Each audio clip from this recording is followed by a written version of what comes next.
So how do you paint a meadow in watercolour? They're really complex and overwhelming subjects, aren't they? There's so much going on in them. So what you need to do, of course, is make an impression. And what I'm doing to start with is putting a colour underneath that I can layer everything on top of. So I've put in a sky, a little bit of a background for the field, and then a base colour of yellow. Now into that yellow, I'm going to drop one or two other colours just to start breaking it up. And as that dries out, all of those colours will go paler and start to dissolve. So it already looks like a landscape. I've got some stronger colour down at the front and something a little bit weaker as it goes back. And now I put in a suggestion of where my path is going to go.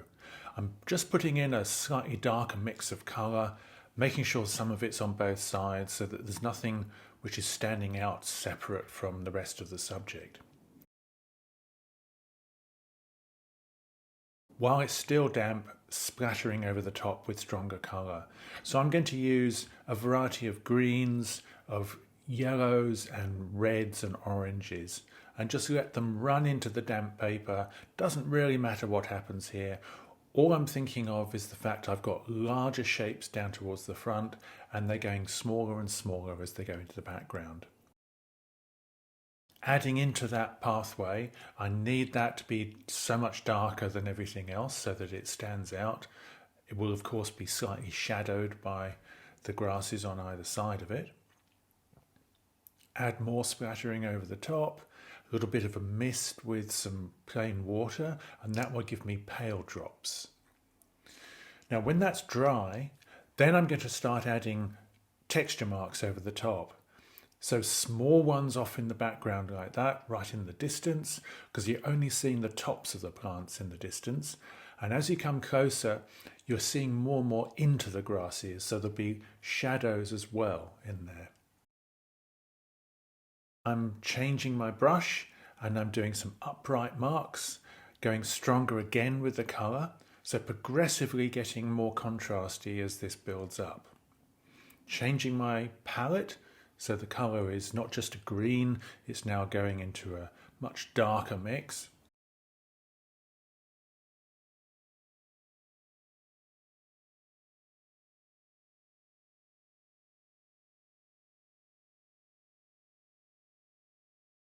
Just build up the tones through the back, but don't have them too dark because I need to keep those down near the front.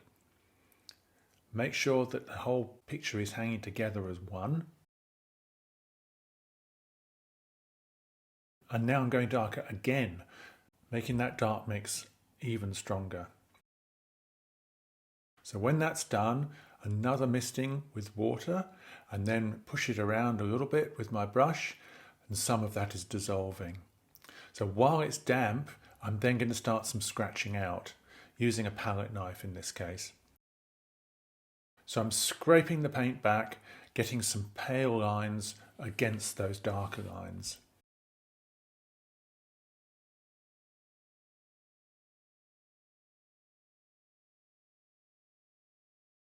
When that has dried, I'm adding some splattering of gouache, a really creamy mix of white gouache. Let that splatter over the top for some flowers. And then selecting some of those flowers and enlarging them, particularly in the foreground there, because I need those larger shapes down towards the front.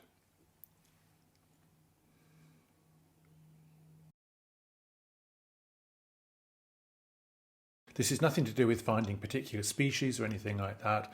This is just getting an impression of shapes and colours all the way through.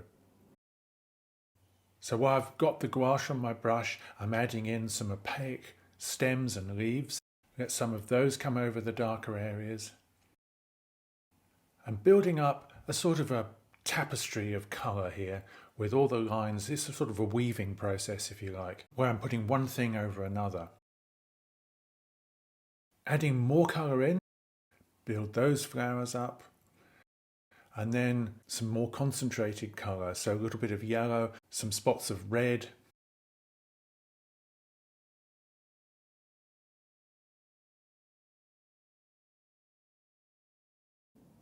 and a few dark stems as well, going over the pale ones that I've just put in already. Now, by putting in a backdrop to this, I'm making the distance in the field got much brighter, and I'm also bringing up some of the darks from the front into the top of the picture. So instead of it being bottom heavy, it's now much more balanced as a painting. So also the path is leading somewhere through the field, and I've deliberately left a little gap between those trees in the distance. You're not seeing the tree trunks because it's just the tops of them you're seeing over the rise of the hill. So just get that in place, just make sure that the track is heading there, and that's it.